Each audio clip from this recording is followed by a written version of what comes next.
예수님의 이야기 오늘 5번째 마가복음에 나와 있는 예수님의 이야기. 예수님의 삶과 사역을 보면 크게 4가지로 분류할 수 있다고 그랬죠. 부르심, 또 가르치심, 또 치유하심, 또 보내심.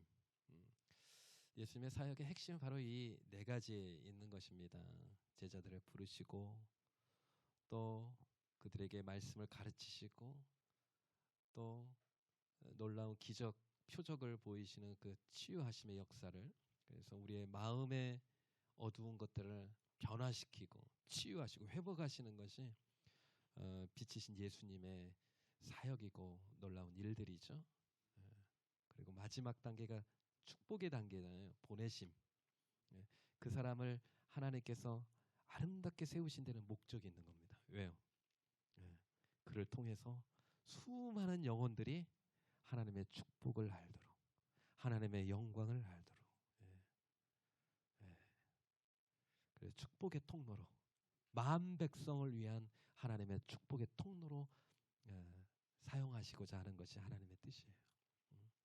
우리도 우리 자녀들이 잘 됐으면 좋겠잖아요. 하나님도 우리 자녀들이 멋진 인생을 살기를 원하는 겁니다. 베풀 줄 알고, 섬길 줄 알고, 마음이 넉넉해서 품어줄 줄 알고, 너야말로 진짜 나의 진정한 아들이다, 이렇게 칭찬할 수 있는 하나님의 자녀들 되시기를 주님의 이름으로 축복합니다. 오늘 본문을 읽어보니까 예수님의 이 4가지 가운데 뭐에 해당되는 것 같아요? 예수님의 가르치심. 예수님은 오늘 특별히 씨 뿌리는 자의 비유를 통해서 중요한 것을 말씀하고 계세요. 그것은 뭐냐면 하나님 나라, 하나님 나라를 비유로 해서 말씀하시는 겁니다. 그래서 이 씨 뿌리는 자의 비유를 우리 천국 비유라고 그러죠. 천국 비유라고 합니다. 여러분, 제가 질문 하나 할게요. 물은 어디에서 어디로 흐를까요? 위에서 밑으로, 아래로. 이게 너무나 자연스러운 거죠. 이게 자연 법칙입니다. 세상 어느 곳에나 물은 위에서 이렇게 아래로 흐르는 것이죠. 그러면 우리의 마음, 우리의 생각은 어느 곳으로 흐르는 걸까요? 예수님께서는 이런 말씀하셨어요. 네 마음이 있는 곳에, 네 보물이 있는 곳에 네 마음이 있도다. 사람의 마음과 사람의 인생은요, 내가 보물이라고 여겨지는 것에 우리 마음이 흘러가는 것입니다. 그래서 내 마음속에 무엇을 담고 있느냐, 하나님의 거룩한 것을 내 마음에 품고 살아가는 자들이 되기를 원합니다. 하나님의 마음에는 무엇을 담고 계실까? 하나님은 무슨 생각을 하고 계실까? 하나님의 마음속에는 무엇이 그렇게 활활 타오르고 있는 것일까? 우리 하나님의 마음속에 있는 것을 우리가 취하여 우리 마음에 품으면 우리의 삶에 놀라운 하나님의 기적이 일어나게 될 줄 믿습니다. 우리의 마음. 그래서 무엇을 마음에 품고 있느냐? 그래서 성경을 읽어보면 마음의 소중함에 대해서 얼마나 많이 반복해서 말씀하고 계시는지 몰라요. 마음이 청결한 자는 복이 있나니 하나님을 볼 것이며, 마음이 청결해지면 주님을 볼 수 있다는 거예요. 주님이 하신 일을 볼 수 있고, 주님의 역사를 볼 수 있고, 주님의 깊은 것, 주님의 영광스러운 것을 볼 수 있다는 거예요. 또 잠언 말씀에 보면 무릇 지킬 만한 것보다 더욱 내 무엇을 지켜라? 마음을 지켜라. 생명의 근원이 이에서 남이니라. 마음 지키는 게 중요하다는 거예요. 마음. 좋은 마음이 내 안에 딱 들어오면 그것을 딱 붙드는 게 중요해요. 할 수 있다라는 마음이 딱 들어오면 그것을 딱 붙드는 게 중요한 거예요. 세상을 살면 끊임없이 부정적인 마음들이 막 솟구쳐 올라요. 힘들겠다, 어렵겠다, 이게 잘 될까? 그러나 하나님께서 말씀하시잖아요. 내가 너에게 복 주기를 원한다. 내가 너와 함께 하기를 원한다. 내가 너를 반드시 도와주리라. 그런 하나님의 말씀, 하나님의 마음이 있으면 내가 딱 붙드는 겁니다. 놓지 않는 겁니다. 야곱이 잘한 게 뭐예요? 씨름했잖아요. 끝까지 안 놨잖아요. 천사를 끝까지 안 놓잖아요. 오늘 나에게 복을 주시지 않으면 제가 놓지 않겠습니다. 그게 야곱이 잘한 거잖아요. 하나님이 주신 말씀이 다 이게 내게 좋은 말씀인 것 같다면요, 써놓으세요. 냉장고에 붙여놓으세요. 책상에다 붙여놓으세요. 공부할 때마다 읽어보세요. 하나님 저에게 지혜를 주시고 명철을 주시고 깨닫는 마음을 주시고 오랫동안 기억하고 집중할 수 있는 마음도 주십시오. 예. 하나님이 도와주셔야 공부도 잘하는 겁니다. 예. 예. 공부 잘하는 학생들은 꼭 기도, 예. 공부하기 전에 꼭 기도하시기 바랍니다. 하나님 저에게 지혜를 주십시오. 집중할 수 있게 해주십시오. 오랫동안 잊어버리지 않고 기억할 수 있게 해주십시오. 이해력도 주십시오. 예. 마음이 너무 중요한 거예요. 마음이. 예. 사무엘이 누구를 왕으로 삼을까 했을 때 주님께서 정말 너무 멋진 인물들이 많았어요. 그때 하나님께서 뭐라고 말씀하시냐면 나는 그들을 다 버렸노라. 너는 외모를 보지 말라. 키를 보지 말라. 나 여호와 하나님은 무엇을 보느니라? 중심을 보느니라. 그 중심을 보신대. 하나님 중심을 보신대. 그 중심이 영어로 보니까 heart. 뭐예요? 마음인 거예요. 하나님은 마음의 중심을 보세요. 우리 마음이 어디로 가 있는가? 예. 예. 그래서 중요한 건 뭐다? 우리 마음이 중요한 겁니다. 마음 관리. 마음 관리. 예. 마음 속에 안 좋은 것들이 들어오지 않도록 딱 방어하고 울타리를 딱 쳐야 됩니다. 예. 그리고 좋은 것이 들어오면 문을 딱 걸어 잠겨 딱 그걸 붙드는 겁니다. 오늘 씨 뿌리는 자의 비유도요. 가장 중요한 것보다 마음에 관한 얘기입니다. 마음이 중요하다는 거예요. 마음이. 씨앗을 뿌리는데 여러 곳에 곳곳에 씨를 뿌려요. 뿌리는데 첫 번째, 두 번째, 세 번째는 열매를 결국 맺지를 못해요. 왜요? 마음의 밭이 좋지가 않기 때문에. 그러나 좋은 마음을 가지고 있는 곳에 씨앗 하나님의 생명의 말씀이 뿌려지니까 놀라운 결실을 맺게 된다는 겁니다. 네. 네 종류의 밭은 바로 이런 거예요. 한번 보여주세요. 화면. 네 종류. 첫 번째는 길가, 두 번째는 돌밭, 세 번째는 가시떨기, 네 번째는 좋은 땅. 길가는 너무 딱딱해서 씨앗을 뿌렸는데 씨앗이 그 땅 속에 들어가지를 못하는 거예요. 들어가지 못하니까 싹이 안 트는 거예요. 돌밭은 그래도 좀 길가처럼 딱딱하잖아요. 들어가요. 예. 씨가 들어가는 것까지는 좋아요. 예. 예. 화면 보여주세요. 그런데 돌밭은 문제가 뭐예요? 그 안에 흙에 뭐가 있어요? 돌이 있다 보니까 뭐예요? 중요한 게 내리지 못해요. 뿌리가 내리지 못하는 거. 세 번째는 가시떨기. 이거는 땅도 괜찮고 안에 돌도 별로 없어요. 그래서 뿌리를 깊이 내렸어요. 그래서 성장을 해요. 성장을 하는데 기운을 가로막고 있는 게 있어요. 가시들이 콕콕 찌르는 거예요. 그러니까 성장은 하는데 열매를 맺지 못하는 겁니다. 그러니까 1, 2, 3번은요. 열매를 결국 맺지를 못하는 마음의 밭을 얘기하는 거예요. 하나님의 말씀을 들어도 끝까지 가서 열매를 탁 아름다운 열매를 맺어야 되는데 그렇지 못한다는 겁니다. 근데 네 번째 좋은 땅은 뿌리를 내리고 열매를 맺는다는 겁니다. 이 비유는 누구를 위한 비유의 말씀일까요? 안 믿는 사람들을 위한 것일까요? 믿는 사람들을 위한 것일까요? 믿는 사람들. 왜냐하면 말씀을 듣는 사람들에게 주신 말씀이기 때문이에요. 예. 예.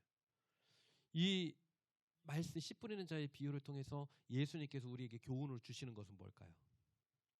씨앗은 다 똑같아요. 하나님의 말씀이라는 씨앗은 다 똑같아요. 그러나 각각 다른 마음의 밭에 떨어질 때 어떤 사람의 마음의 밭에는 열매를 맺고 어떤 사람의 마음의 밭에는 말씀의 열매를 맺지 못한다는 거예요. 중요한 게 뭐다? 마음이라는 거예요. 중요한 건 마음이라는 거예요. 네. 그 마음에 따라서 열매 맺기도 하고 열매를 맺지 않고 그 씨앗이 없어진다는 것이죠. 두 번째 교훈이 있는데 그것은 뭐냐면 이 말씀은 하나님 나라를 어떻게 세우느냐에 대한 말씀입니다. 그래서 하나님 나라에 관한 말씀이에요. 예. 당시 로마 제국은요. 로마 제국의 식민지로 있었던 것이 이스라엘 백성들이었어요. 그래서 그들은 오매불망 메시아가 오시면 로마 제국을 무너뜨리고 우리가 참된 자유와 참된 하나님의 나라를 세울 것이라는 기대를 가지고 있었던 거예요. 그런데 예수님이 오셨어요. 메시아가 오셨어요.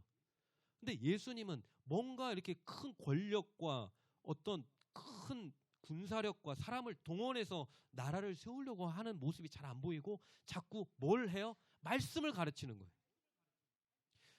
예수님의 제자들은 이상하다. 언제 하나님의 나라가 세워질까? 도대체 하나님의 나라가 세워지려면 큰 권력과 힘이 있어야 되는데 예수님은 자꾸 말씀만 가르치는데 말씀만 자꾸 가르치는데 이런 식으로 해서 하나님의 나라가 임할까? 그때 주신 말씀이 바로 이 씨 뿌리는 자의 비유의 말씀이라는 겁니다. 하나님의 나라는 군사력으로 세워지는 나라가 아니라 힘으로 세워지는 나라가 아니라 하나님의 나라는 어디에 임한다? 사람의 마음에 하나님의 나라가 임한다. 하나님의 나라는 성경을 잘 읽어보면요. 천국은 두 가지 개념이에요. 우리가 죽어서 갈 아름다운 나라, 그것이 천국이에요. 우리 다 죽어서 그곳에 갈 거예요. 그 천국이 있고요. 예수님이 말씀하시는 또 하나님의 나라 천국의 개념이 있는데 그것은 뭐냐면 우리가 지금 살면서 이 땅에서 누려야 될 하나님의 나라. 예수님은 죽어서 갈 하나님의 나라에 대해서는 별로 말씀을 잘 안 하세요. 이 땅에 우리가 세워야 될 하나님의 나라에 대해서 말씀을 하시는데 그 하나님의 나라는 어디로부터 시작된다? 마음으로부터 시작된다. 우리 마음에 하나님이 왕으로 딱 계시면 하나님의 다스림과 통치가 이루어져서 의와 기쁨과 평강과 사랑과 화평이 내 마음속에 가득히 채워진다. 이게 하나님의 나라를 경험하는 거예요. 우리가 예수님을 믿는다는 것은 천국을 경험하는 겁니다. 천국은 뭐냐? 예수님이 내 안에 들어오셔서 왕으로 나를 다스리는 겁니다. 예수님이 내 안에 왕으로 나를 다스릴 때 나는 진정한 하나님의 백성이 되는 겁니다. 한 사람의 마음속에 하나님의 나라가 임하면 그 사람은 하나님의 나라를 위해서 목숨을 바치게 될 줄 믿습니다. 그런 사람들을 통해서 하나님의 나라가 세워지는 것입니다. 씨 뿌리는 자의 비유는 이런 두 가지의 중요한 교훈을 담고 있는 것이죠. 이 세 가지 밭의 모습을 한번 본다면 첫 번째는 길가죠. 길가는 뭘 상징하는 거냐면 사람의 마음이 딱딱한 걸 말해요. 길은 막 차들이 막 왔다 갔다 하고 하니까 딱딱한 겁니다. 우리 마음이 딱딱해요. 그러니까 씨앗이 들어갈 수 있어요, 없어요? 씨앗 땅속에 들어가야 되는데 들어갈 수가 없는 것입니다. 이것은 뭐냐면 영적인 무관심을 말하는 거예요. 관심이 없는 거예요. 교회는 다니는데 진리에 대해서는 관심이 없는 거예요. 그냥 교회를 다니면서 그냥 내 일이 좀 잘 됐으면 좋겠고 또 교회 다니니까 그냥 마음이 좀 평안하고 그래서 내가 교회는 다니지만 사실 뭐 하나님의 말씀 뭐 배우고 싶은 마음도 없고 뭐 구원 받는다고 그러는데 나는 우리 자식들이 잘 됐으면 좋겠지 구원은 사실 별로 관심이 없는 진리에는 관심이 없어요. 하나님이 나를 향한 어떤 계획이나 하나님께서 나에게 가지고 계신 어떤 생각들에 대해서 별로 관심이 없어요. 마음이 딱딱한 길가와 같은 마음이라고 얘기를 하는 겁니다. 또 어떤 사람을 얘기하냐면 영적인 교만을 가지고 있는 사람이에요. 그러니까 성경에 나와 있는 바리새인 같은 사람이에요. 신앙생활을 너무나 오랫동안 잘해온 거예요. 예. 너무나 잘한 거예요. 나름대로 11조도 하고 또 말씀도 너무나 잘 알고 우리 집안은 뭐 대대로 뭐 믿음의 집안이야. 나는 웬만한 건 다 알아. 다 안다고 생각하니까 새로운 것이 들어오지를 못하는 거예요. 이 바리새인과 같은 사람은 예수님의 말씀이 들어가야 안 들어가요? 천국 복음이 들어가야 안 들어가요? 안 들어가는 것입니다. 또 상처가 많은 사람들은 이 길가와 같이 마음이 딱딱하게 굳어 있어요. 그래서 예수님께서는 그 4장 15절에 이 길가와 같은 밭을 이렇게 설명합니다. 15절 보여주세요. 말씀이 길가에 뿌려졌다는 것은 이들을 가리킴이니 곧 말씀을 들었을 때 사탄이 즉시 와서 그들에게 뿌려진 말씀을 빼앗는 것이요. 예. 말씀이 내 마음에 깊숙이 들어와야 되는데 이렇게 이런 생각 저런 생각부터 잊어버리는 거죠. 두 번째는 얕은 돌밭이에요. 돌밭은 이런 거예요. 말씀을 들을 때 반응을 해요. 내 마음속에 이 말씀 참 좋다. 이 말씀 붙들어야지. 이 말씀대로 살아야지. 와, 좋다. 그런데 문제는 뭐냐면 이 돌밭의 문제는 뭐냐면 뿌리가 없다는 거예요. 뿌리는 말씀의 기초를 말하는 겁니다. 평상시 때는 모르는데 뿌리는 언제 튼튼한지 약한지 언제 알 수 있어요?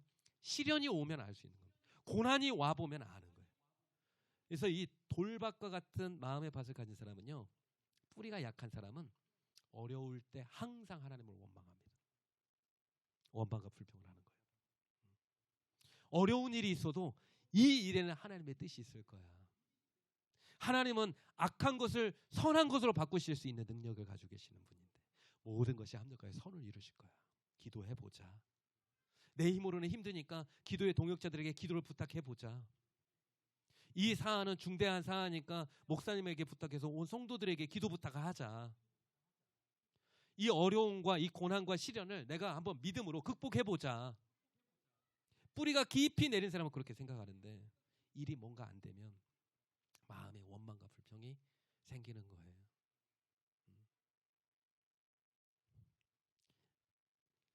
17절 말씀 보시면 바로 돌밭과 같은 그 마음을 예수님께서 이렇게 설명하세요. 같이 읽겠습니다. 그 속에 뿌리가 없어 잠깐 견디다가 말씀으로 인하여 환난이나 박해가 일어나는데 곧 넘어지는. 뿌리가 약하니까. 네. 가시밭은요, 염려와 근심이 많은 일로 분주한 사람의 마음을 얘기하는 겁니다. 이 가시밭은요, 믿음이 자라는 거예요. 뿌리가 내리는 거예요. 그러니까 믿음이 자라면서 줄기가 팍팍 성장을 하는 겁니다. 예. 근데 믿음이 자라면서 또 뭐가 자라는 걸까요? 믿음이 자라면서 염려와 걱정도 자라는 겁니다. 믿음이 성장하면 하나님의 말씀을 많이 깨닫게 되면 내가 뭘 해야 되는지를 알게 되는 거예요. 뭘 해야 돼요? 교회 봉사도 해야 되고 기도도 해야 되고 섬기기도 해야 되고 전도도 해야 되고 또 때로는 하나님이 가라 하면 또 가기 싫은 집도 가야 되고 이러니까 내 마음에 뭐가 생기는 거예요? 여러 가지 염려와 걱정이 생기는 겁니다. 여러 가지 염려와 걱정이 생기는 거예요. 내가 무엇을 내려놔야 할지, 내가 무엇을 포기해야 될지. 나는 신앙생활을 딱 내 나름대로의 틀을 딱 잡아놓고 나는 이만큼만 나 시간 투자하고 물질 투자하고 이만큼만 나 신앙생활 하기를 원하는데 신앙이 성장하면서 보니까 더 해야 될 것 같은 거예요. 더 섬기고 헌신해야 될 것 같은 거예요. 나는 편안하게 하고 싶은데. 여러분 신앙생활 편안하게 하면 어떻게 됩니까? 신앙생활 편안하게 되면 우리의 믿음도 영적으로 약해지는 줄 믿습니다. 그래서 자꾸 염려와 근심, 나는 세상에 편하게 살고 싶은데, 나는 대접받고 싶은데, 나는 세상에 좋은 것도 누리고 싶은데, 믿음이 자라면서 세상에 대한 그것을 포기하지 내려놓지 못하니까 이게 갈등이 되면서 결국 주저앉는 거예요. 나름대로 꽃은 피워요. 근데 뭐가 없어요. 이 가시떨기는. 꽃도 피우고 뭔가 믿음의 원숙한 뭔가도 보여줘요. 근데 뭐가 없어요. 열매가 없는 겁니다.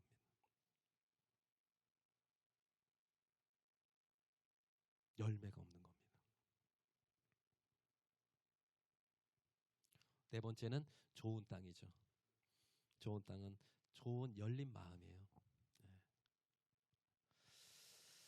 네, 이 길가와 같은 마음, 또 돌밭과 같은 마음, 또 가시떨기와 같은 마음, 이런 마음들이 우리 상황과 형편에 따라서 이렇게 왔다 갔다 하는 것 같아요. 언제나 내가 진짜 마음이 너무 좋은 마음이어서 가난한 심정으로 하나님을 막 깊이 찬양하기도 하는데 어떤 때는 내 마음이 딱딱하게 굳어 있을 때가 있고, 어떤 때는 시련과 고난이 딱 오니까 내 믿음의 뿌리가 흔들릴 때가 있고, 내 믿음 좋은 줄 알았더니 믿음 좋지 않구나 깨달을 때도 있고.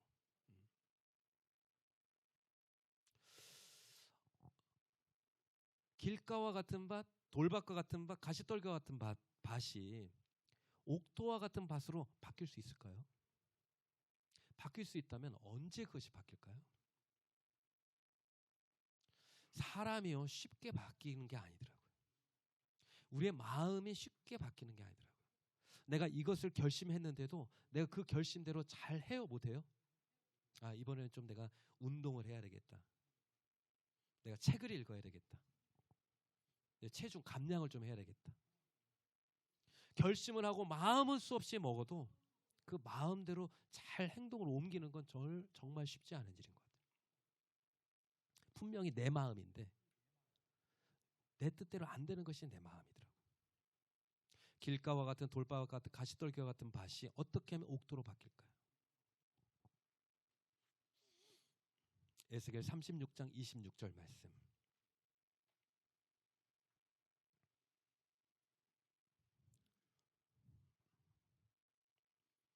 에스겔 36장 26절 말씀, 중요한 말씀인데요.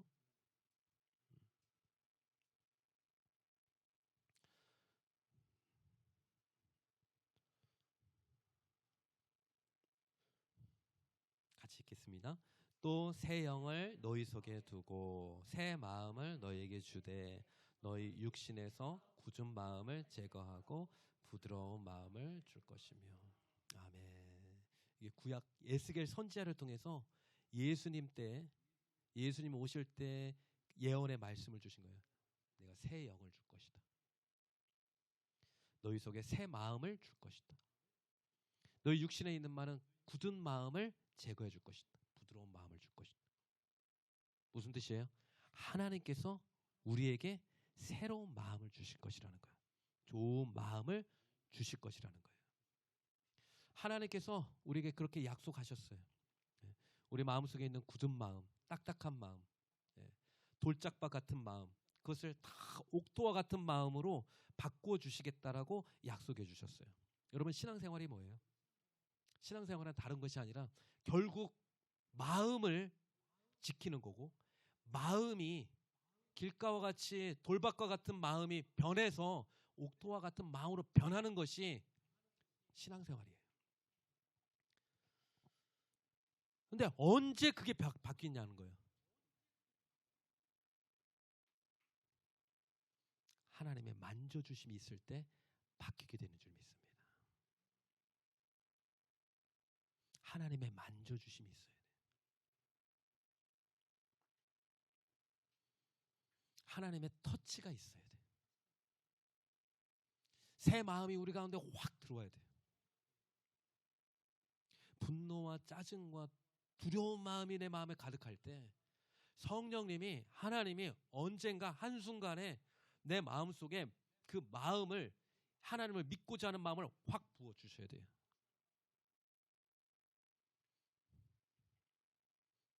근데 하나님께서 만져주시고 터치해주시고 임재해주시고 하나님을 만나주시는 특별한 장소들이 있다는 거예요. 장소들이 아무 데에서나 그게 일어나지 않는다는 거예요. 그래서 우리가 예배를 드리는 겁니다. 우리가 함께 모여서 찬양을 하는 겁니다. 왜요? 찬양 중에 하나님의 임재가 있기 때문에. 저도요, 혼자서 찬양, 기타 치면서 찬양 많이 합니다. 임재가 있을 때도 있지만 성도님들과 함께 찬양하는 가운데 임재가 있어요. 하나님이 탁 만져주실 때가 있어요. 내가 잘못된 길로 가고 있구나. 이 마음을 내가 버려야 되겠구나. 내가 이 마음을 내가 붙들어야 되겠구나. 취해야 되겠구나. 하나님이 그 마음을 주셔야 우리의 마음을 온전히 세울 수 있습니다. 남편을 사랑하는 마음, 자녀를 불쌍히 여겨주는 마음, 하나님이 주셔야 사랑으로 돌보고 섬길 수 있게 될 줄 믿습니다. 그래서 다윗의 시편의 모든 기도는 바로 이런 거예요. 하나님, 저를 만져주시옵소서. 주여, 이 고난 속에서 하나님 저를 한번 만져주십시오. 두려움과 불안으로 떨고 있는 나의 마음속에 하나님 만져주시옵소서. 성령을 부어주시옵소서. 새 소망을 품게 하여 주시옵소서. 모든 것을 다 잃어버렸습니다. 하나님 앞에 큰 범죄를 지었습니다. 그러나 주님, 저의 마음속에 다시 기쁨이 일어나도록, 다시 즐거움이 회복되도록 하나님 저에게 새 마음을 주시옵소서. 주여, 절 한번 만져주시옵소서. 시편의 모든 기도는요 다 이겁니다. 마음에 관한 길이에요. 마음에 관한 길이에요. 마음. 내 마음을 내 스스로 어떻게 할 수가 없으니까 너무나 고통스럽고 불안하고 차라리 죽는 게 낫겠다는 생각이 들 만큼, 그때 하나님 저를 만져주십시오. 그래야 살 수 있을 것 같습니다.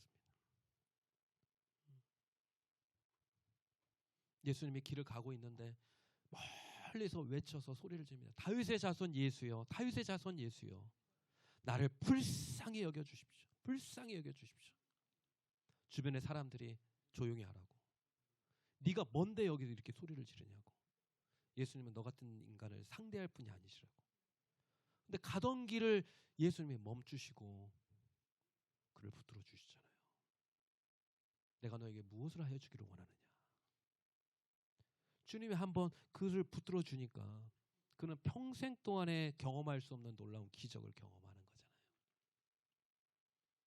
주님이 나를 돌아서서 나를 주목하시고 나의 손을 잡아주시면, 내 마음에 터치가 일어나면 내가 평생 동안에 해결할 수 없었던 그런 문제들이 해결되는 축복과 은혜가 임하게 될 줄 믿습니다.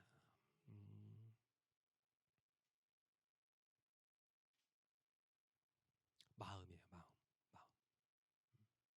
그래서 씨 뿌리는 비유에서 제일 중요한 게 뭐라고요? 마음이 중요하고요. 또 중요한 게 있습니다. 그건 뭡니까? 씨앗이 중요한 거예요. 씨앗. 예수님은 계속해서 씨를 뿌리시는 분이에요. 이곳에도 뿌리고 저곳에도 뿌리고, 듣는 자들에게도 뿌리고 안 듣는 자들에게도 뿌리고, 간절히 듣는 자들에게도 뿌리고 건성으로 듣는 자들에게 뿌리고, 계속해서 예수님은 씨앗을 뿌리고 말씀을 뿌리고 또 뿌리고 뿌립니다. 왜냐? 그 씨앗이 땅 속에 들어가면 생명의 놀라운 역사가 일어나니까. 씨앗이라는 것은 아무리 좋은 씨앗이라도 그냥 가지고 있으면 아무런 능력이 없는 겁니다. 언제 능력이 있는 거예요? 씨앗은 반드시 어디에 들어가야 돼요? 땅 속에 들어가야 돼요. 그러니까 흙이라는 것이 진짜 놀라운 거예요. 흙이 생명이에요. 진짜 흙이 생명이에요.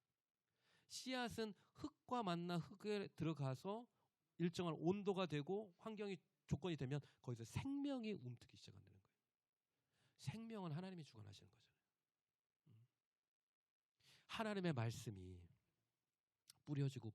뿌려지다가 어느새 내 마음 깊은 곳에 자리 잡게 되면, 그때 하나님의 나라가 임하고 구원의 놀라운 역사가 임한다는 것입니다. 씨앗이에요. 씨앗. 하나님의 말씀을 통해서 하나님의 나라는 이루어진다. 하나님의 천국 복음의 말씀이 전파되는 곳에 하나님의 생명의 역사가 일어난다. 베드로전서 1장 21절 말씀, 너희가 거듭난 것은 썩어질 씨로 된 것이 아니요 썩지 아니할 씨로 된 것이니 살았고 항상 있는 하나님의 말씀으로 되었느니라. 우리의 구원받은 것은 무엇을 통해서? 말씀을 통해서, 씨앗을 통해서, 결코 썩지 않을 그 씨앗을 통해서 우리에게 하나님의 나라를 주셨다는 것입니다. 하나님의 은혜는 우리 마음속에 하나님의 나라가 임하는 것입니다. 예수님이 계속해서 가르쳤던 내용은 바로 이거예요.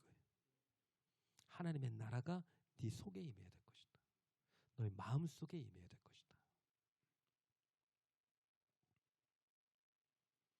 우리의 가정과 우리의 인생과 우리의 삶 속에 하나님의 나라가 계속해서 임하는 축복이 있기를 바랍니다. 그로부터 시작한 하나님의 나라가 끊임없이 확장되어가는 은혜가 있기를 주님의 이름으로 축복합니다. 우리 한번 같이 찬양하면서 기도하는 시간 갖기를 원합니다.